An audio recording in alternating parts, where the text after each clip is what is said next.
ಇತಿಹಾಸ ಪ್ರಸಿದ್ಧ ಶಿಡ್ಲಘಟ್ಟ ನಗರದ ಶ್ರೀ ವೇಣುಗೋಪಾಲ ಸ್ವಾಮಿಯ ಬ್ರಹ್ಮ ರಥೋತ್ಸವ ಕಾರ್ಯಕ್ರಮವು ಶ್ರದ್ಧಾ ಭಕ್ತಿಯಿಂದ ನಡೆಯಿತು. ಶಾಸಕ ಬಿಎನ್ ರವಿಕುಮಾರ್ ಮತ್ತು ತಹಸೀಲ್ದಾರ್ ಬಿಎನ್ ಸ್ವಾಮಿ ರಥೋತ್ಸವಕ್ಕೆ ಚಾಲನೆ ನೀಡಿದ್ದಾರೆ. ತಮಟೆ ವಾದನ, ಮಂಗಳ ವಾದ್ಯಗಳ ಮಧ್ಯೆ ರಥವನ್ನ ಅಶೋಕ ರಸ್ತೆಯಲ್ಲಿ ಮೆರವಣಿಗೆ ಮಾಡಲಾಯಿತು. ಮಹಿಳೆಯರು ತೆಂಗಿನಕಾಯಿ ಒಡೆದು ಪೂಜೆ ಸಲ್ಲಿಸಿ ಆರತಿ ಬೆಳಗಿದ್ದಾರೆ. ಮಯೂರ ವೃತ್ತದಲ್ಲಿ ಪಾನಕ ಮತ್ತು ಹೆಸರುಬೇಳೆ, ಕೋಸಂಬರಿ ಹಂಚಲಾಯಿತು.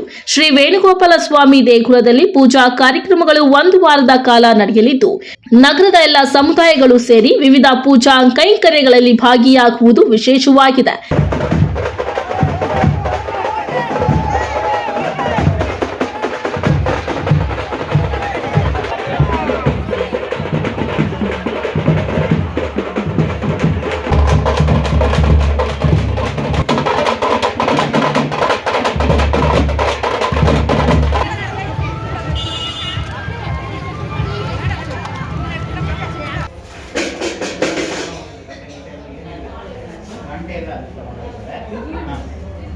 ನಗರದ ಎಲ್ಲ ಸಮುದಾಯಗಳು ವಿವಿಧ ಪೂಜಾ ಕೈಂಕರ್ಯಗಳಲ್ಲಿ ಭಾಗಿಯಾಗುವುದು ವಿಶೇಷವಾಗಿದೆ. ನಗರ ಸೇರಿದಂತೆ ಸುತ್ತಮುತ್ತಲಿನ ಗ್ರಾಮಸ್ಥರು ರಥೋತ್ಸವದಲ್ಲಿ ಪಾಲ್ಗೊಂಡಿದ್ದರು.